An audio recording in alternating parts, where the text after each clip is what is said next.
হ্যাঁ, এবার যদি পেছান তাহলে কিন্তু এবার মাইন্ড কিন্তু কঠিন হবে। আচ্ছা, ফ্ল্যাশটা একটু ভালো করে ধরেন। হ্যাঁ রেডি। আপনার ফ্ল্যাশ ধরেন ভাই, আপনার সবাই যদি মোবাইল ধরেন। এই গ্রামের নাম কি ফরিদপুর না, ফরিদপুর সদরপুর ভাঙ্গা, ফরিদপুর ভাঙ্গা মাইজেল গ্রাম। হয়েছে কথা বললাম, বন্ধ করেন, কেউ কথা বলবেন না। আমরা আসছি হচ্ছে ফরিদপুর মাইজেল ভাঙ্গা, না ভাঙ্গা মাইজেল গ্রাম, কালিয়া ইউনিয়ন। আচ্ছা আচ্ছা আচ্ছা। এখন এখানে আমরা এসে পেয়েছি একজন ইমাম সাহেব হচ্ছে এখানে নামাজ পড়াইতেছে এবং একই সাথে তিনি একজন খ্রিস্টান এবং এই এলাকার ভিতরে খ্রিস্টানদের দাওয়াতি কাজ করে। তো এই শবে বরাতের দিনও উনি নামাজ পড়াইছে, মোনাজাত করছে এবং ইনার পিছনে যারা নামাজ পড়ছে এদের নামাজ, খ্রিস্টানের পিছনে তো নামাজ হয় না সাধারণত। আচ্ছা, এরপরে হচ্ছে আর একজন হচ্ছে মোটামুটি জেলা দায়িত্বে আছেন, উনি হচ্ছে জেলা দায়িত্বে আছেন খ্রিস্টানদের এই ফরিদপুরের। আচ্ছা, এখন সর্বশেষ যে ইমাম সাহেবকে দাওয়াত দিছে ওই ইমাম সাহেবের মাধ্যমে আমরা জানতে পারছি যে তিনারা খ্রিস্টান। এখন যাকে দাওয়াত দিছে সরাসরি তার মুখ থেকে আপনারা একটু শুনেন যে তাকে কি বলে দাওয়াত দিয়েছিল এবং কেন আজকে তারা এসেছে। বলেন। আসসালামু আলাইকুম ওয়া রাহমাতুল্লাহ। আমি শফিকুল ইসলাম, আমি বাবুনগর মাদ্রাসায় পড়ালেখা করছি, সাথে হাটাজারি মাদ্রাসায় উলুমুল হাদিস পড়াশোনা করছি 2 বছর। আমি এই এলাকায় নতুন ইমাম নিয়োগ হয়েছি, সেই সুবাদে ওনাদের সাথে আর কি আমাদের একজন মুসল্লি বিভিন্ন জনের সাথে পরিচয় করাই দিচ্ছিল। সেই বিভিন্ন জনের সাথে পরিচয়ের সুবাদে ওনার সাথে আমার পরিচয়, ওই মুসল্লি ওনার সাথে আমার সাথে পরিচয় করাই দিচ্ছে। তো পরিচয়ের পর্যায়ে উনি আমাকে বলতেছে যে ভাই আসেন, আমরা তো একই ছেড়ে দিয়ে মানুষ, দুজনই আলেম, তাহলে আমাদের পরিচয়টা আর একটু গভীর হোক। আমি বললাম কিভাবে গভীর হবে? এরপরে বলতেছে যে আমরা একটা কোম্পানির কাজ করি, ওই কোম্পানিতে চাইলে আপনি আমাদের সাথে কাজ করতে পারেন। আল্লাহর রহমতে চাইলে এখানে টাকা পয়সার আপনার কোনো অভাব হবে না। আপনি আপনাদের সাথে থাইকা আমেরিকা, লন্ডন, বড় বড় রাষ্ট্র আপনি সফর করতে পারবেন, ভ্রমণ করতে পারবেন, টাকা পয়সা নিয়ে চলবেন। আর মসজিদে ইমামতি করে কয় টাকা দেয় আর আমাদের? আমি বললাম যে কি কাজ এটা? বলতেছে দিনের দাওয়াত। ওই দিনের দাওয়াত করে টাকা পাওয়া যায়, এটা এমন কি দিনের দাওয়াত একটু বলেন আমাকে বিস্তারিত কইলা। উনি বলতেছে কয় সব নবীর কথাই তো কোরআন শরীফে আছে, আমরা শুধুমাত্র করি কি ঈসা নবীর দাওয়াতটা আমরা বেশি দিই, অন্য কোনো নবীর আমরা দাওয়াত দিই না, আর আমরা তাকেই মানি। আমি বুঝতে পারলাম যে এখানে আসলে উনি খ্রিস্টান মিশনারিদের একটা কাজ চক্রান্ত, যার কারণে আমি ওনাকে আস্তে আস্তে আস্তে আস্তে আমার লাইনে আনার পর্যায়ে এক পর্যায়ে গত পরশুদিন ফোনে আমার সাথে বলতেছিল যে কোরআনের মধ্যে মুহাম্মাদের নাম আর কয় জায়গায় আছে, তার থেকে আমাদের ঈসা আলাইহিস সালামের নাম, মাসিহা ঈসার নাম আরো বেশি জায়গায় আছে, এরকম বলতেছে। পরে আমি গতকালকে সর্বশেষ জিজ্ঞাসা করি যে ভাই আমার, তাহলে উনি আমাকে অনেকদিন ধরে পারাপারি করতেছিল যে আমাকে কি দিবে, ওই তরিকা দিবে, কিছু কিতাবাদি আমাকে দেওয়ার কথা ছিল, কিন্তু তরিকা না দেওয়ার কারণে কিতাবাদি উনি আমাকে দিচ্ছে না। বলতেছিল তরিকা যদি আপনি নেন তাহলে আপনি কিতাবগুলি আমাদের থেকে নিতে পারবেন, এছাড়া তরিকা না দিলে আপনি আমাদের কোনো কিতাব পাবেন না। বললাম যে তাহলে কি করতে পারবেন? আপনাকে আগে তরিকা নিতে হবে। তরিকা কিভাবে নিব? এই তরিকা নেওয়ার জন্যই আজকে আমার এখানে আসা। যাওয়ার কথা ছিল প্রথমে ফরিদপুর, কিন্তু আমি ফরিদপুর যখন যাচ্ছিলাম না তখন এখানে আসলাম। এখানে এসে আজকে আমাদের কার্যক্রম যেটা ছিল সেটা হচ্ছিল কি যে উনি আর আমি দুজন মিলে নদীতে নামবো। আজকের প্রোগ্রাম যেটা ছিল সেটা হচ্ছিল কি আমরা দুজন একসাথে নদীতে নামবো। উনি আমার মাথার উপরে এভাবে হাত দিবে, হাত দিয়ে বলবে যে আপনি কি মাসিহা ঈসাকে একমাত্র মুক্তিদাতা হিসেবে মেনে নিলেন এবং এই ধর্মের উপর কি আপনি থাকার জন্য প্রস্তুত? আমি তখন বলবো যে হ্যাঁ। বলার পরে উনি আমার মাথা ধরে চাপ দিবে, আমি পানিতে ডুব দেবো, এরকম নাকি 3 বার করা হবে। এই বিষয়ে গতকাল আমার সাথে কথা হয় ফোনে, এই ফোন রেকর্ডটাও আমার কাছে আছে, চাইলে আপনারা কেউ ডকুমেন্টস হিসেবে এটা শুনতেও পারেন। এই হিসাবে আজকে আমার এখানে আসা। ওনাদের গত 1 তারিখে ঢাকায় একটা প্রোগ্রাম হওয়ার কথা ছিল, হয়েছেও সেটা। আমাকে উনি যেটা বলছে যে এখানে নাকি শত শত আলেম নাকি থাকে উপস্থিত, যারা বাংলাদেশের বিভিন্ন প্রান্তে মসজিদ মাদ্রাসার খেদমতে আছে। আমার সাথে ওনার সাথে ভিডিওতে কথা হয়েছে, ওইখানে উনি আমাকে পরিচয় করা দিচ্ছে একজন আলেম যে সে নাকি মিশর আল আজহার বিশ্ববিদ্যালয় থেকে নাকি পড়ালেখা করে আসছে। তাই উনি আমাকে যখন পরিচয় করা যায় তখন উনি এখান থেকে বলতেছে কাইফা হাল, আমিও এদিক থেকে বললাম যে কাইফা হাল ইয়া আখি আলহামদুলিল্লাহ ইনি খয়ের, এরকম বললাম। এরপরে দেখুন উনি আমার বাংলা বলতেছে। তাই বুঝলাম যে উনি মিশর থেকে পড়ালেখা করে যদিও আসে নাকি সত্য না মিথ্যা আল্লাহ জানে, তবে উনি আর কি আরবি কিছু পারে। এইভাবে করে আর কি কথাগুলো বিষয়গুলো আগাচ্ছিল। পরে আমি আমাদের ভাইদের সাথে, আমাদের মোনাওয়ার ভাই, তারপর ওই পাশে একটা মোনাওয়ার ভাই মাদ্রাসা আছে, মাদ্রাসার শিক্ষক উস্তাদ সবার সাথে আমি পরামর্শ করি বিষয়টা নিয়ে যে ভাই কিভাবে কি করা যায়, কোনটা আমাকে বাকি দিক নির্দেশনা দেয় যে আপনি এইভাবে করে আগান, তাহলে আশা করা যায় আমরা আমাদের বড় একটা গ্রুপকে ইমানের হেফাজত করতে পারবো। এই হচ্ছে আমাদের আজকের বিষয় নিয়ে। তো বাদ বাকি কথা নাই আশা করি স্বীকার করতে হবে। এই জন্যই কারণ সকল প্রকারের ডকুমেন্টস আমাদের কাছে অলরেডি আছে। আমার কাছে আছে। এই যে কিতাবগুলি দেখতেছেন, এই কিতাবগুলো উনি আমাকে আগে অনেকবার বলছে যে কিতাবগুলো ওনার কাছে আছে, কিন্তু দিবে না কেন? তরিকা না দিলে নাকি কিতাব দিতে পারবে না। এই জন্য গতকাল আমি আসছিলাম ওনার মসজিদে, আইসা আমি মসজিদ থেকে ওনার কিতাবগুলো উনি আমাকে দেখায় নাই, কিন্তু আমি সিস্টেম করে আমি দেখছি কিতাবগুলো, আমি দেখে গেছি। এই কিতাব আর তরিকা এই দুটো নেওয়ার জন্য আজকে মূলত এখানে আসা। তো আমি আপনাদের কাছে আবেদন করবো যে টাকা, হ্যাঁ কিছু টাকাও দেওয়ার কথা ছিল। আমার সাথে ওনাদের একজন আছে, আলেম আছে, যে কুমিল্লা আছে, মুফতি আকিদুল ইসলাম, কুমিল্লা দাউদকান্দিতে আছে, একটা মসজিদের ইমামতি করে, সাথে একটা দাখিল মাদ্রাসা উনি শিক্ষকতা করে। তো ওনার সাথেও আমার সাথে গতকালকে কথা হয়েছে প্রায় 20 মিনিট এই হোয়াটসঅ্যাপে। এটাও আমার কাছে কল রেকর্ড আছে। উনি আমাকে আগে বলছিল গোপালগঞ্জ, কিন্তু উনি তো মাত্র স্বীকার গেল যে আকিদুলের বাড়ি নাকি বাগেরহাট, এরকম আমাকে বলছিল গোপালগঞ্জ, কিন্তু মাইক দেওয়ার ভয়ে হয়তো উনি কি করছে, এখন হয়তো সত্যটা বলতেছে, তাহলে আগে সত্যটা বলছে, এটা বলছে তাই আকিদুল নাকি এই মাসে 10 জন মুসলমানকে খ্রিস্টান করে ওইখানে নিয়ে আসছে। উনি বলছে এটা আমাকে, যে আকিদুল একজন ইমাম সাহেব, সে 10 জন খ্রিস্টানকে নাকি মুসলমান যারা খ্রিস্টান হয়েছে গত এই 1 তারিখের সেমিনারে উনি নিয়ে আসছে।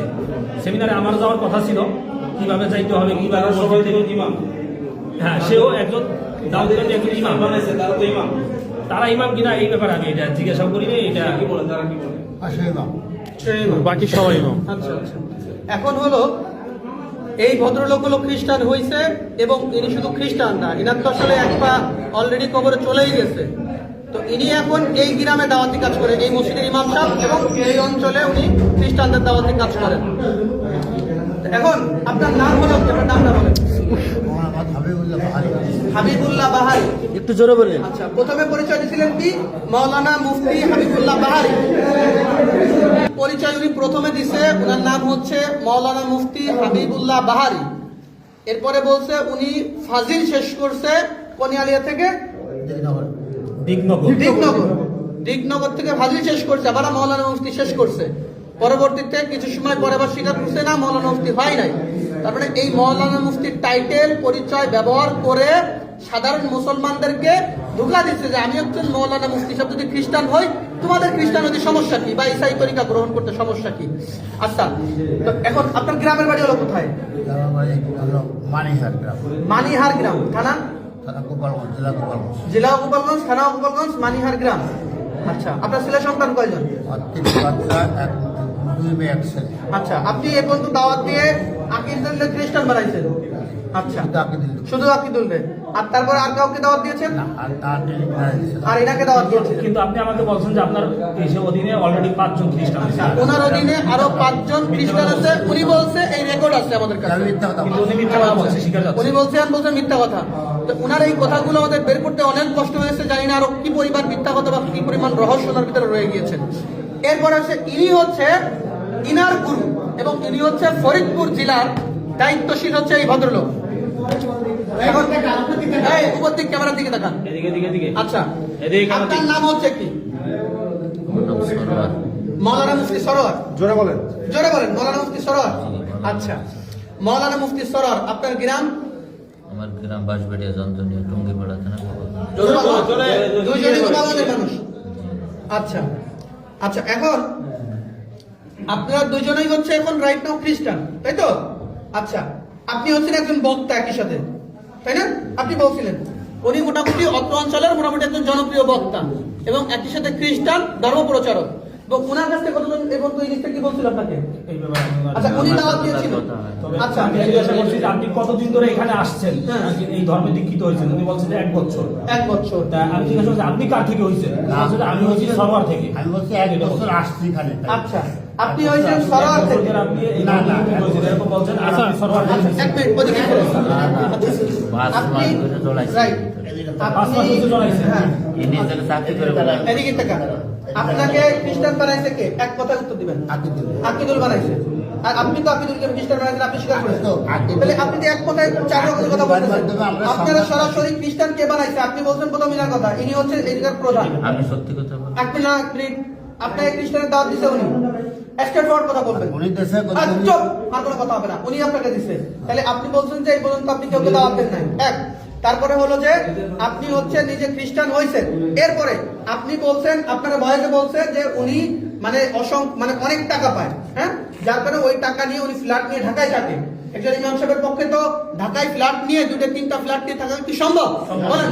তার মানে উনার মাধ্যমে হাজার হাজার মানুষ খ্রিস্টান হওয়া সম্ভব, কারণ উনি একটা কমিউনিটির লিডার, এই যে ইনি, এবং উনার টাইটেল হলো উনি মাওলানা মুফতি। এগুলো হলো প্রতারণা।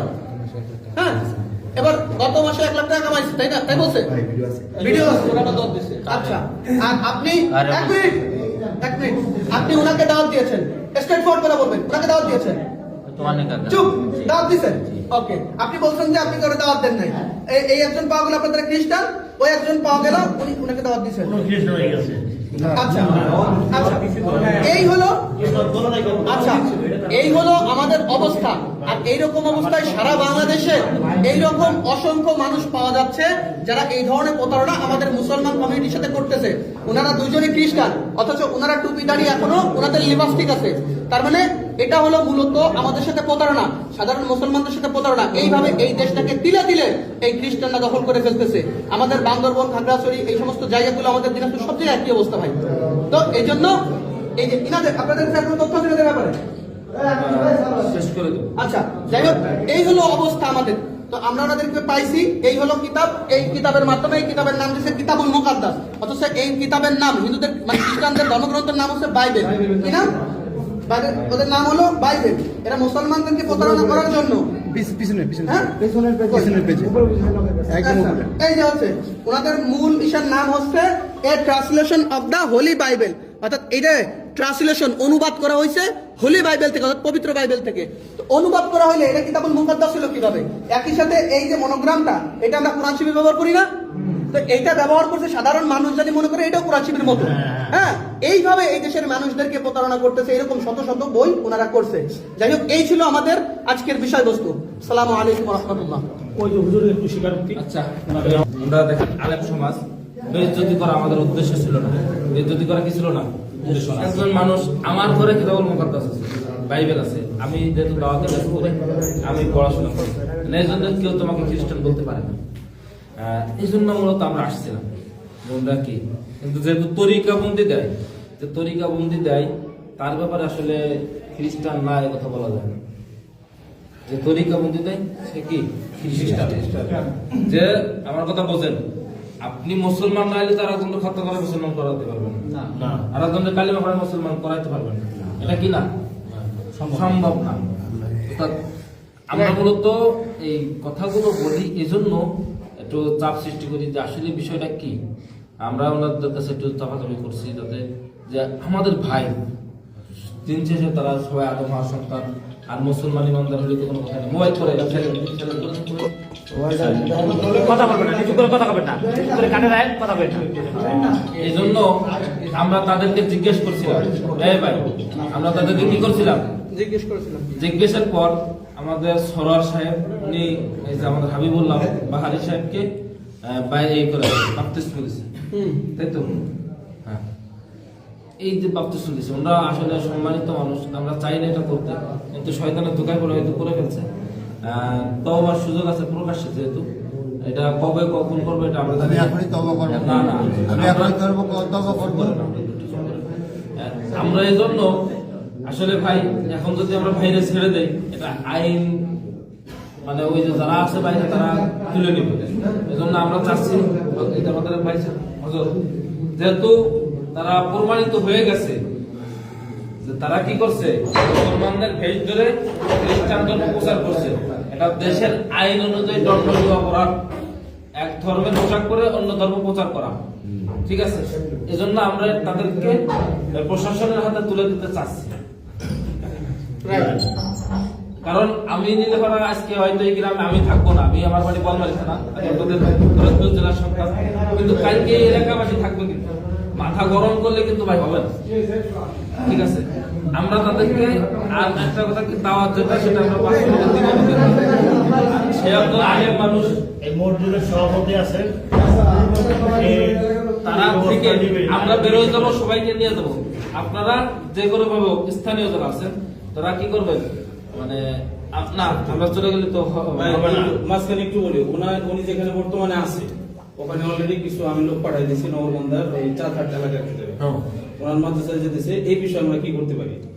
ওই বিষয়ে যদি উনি ফিরে আসে বা ওই এলাকায় কাউকে দাওয়াত দিছে কিনা, আসলে তো এগুলো কাজ লং টাইমে করা লং দরকার। টাইম ওই মাদ্রাসার শিক্ষকরা খ্রিস্টান হওয়ার শিক্ষক- সম্ভাবনা আরো খুব বেশি। ওই মাদ্রাসার এগুলো সকল নিও না। শিক্ষক খ্রিস্টান হওয়ার সম্ভাবনা প্রধান বেশি। শিক্ষক তার মত অনুযায়ী মানুষকে নেয়। হ্যাঁ, আমাদের কালিয়াতে এরকম ঘটনা পাওয়া গেছে যে মাদ্রাসাটা পরিচালনা হচ্ছে খ্রিস্টানদের টাকায়। না, সুতরাং খুব সম্ভাবনা আছে ওনার মাদ্রাসার পুরো সিস্টেমটা এই ওনাকে পানি দেন তো একটু।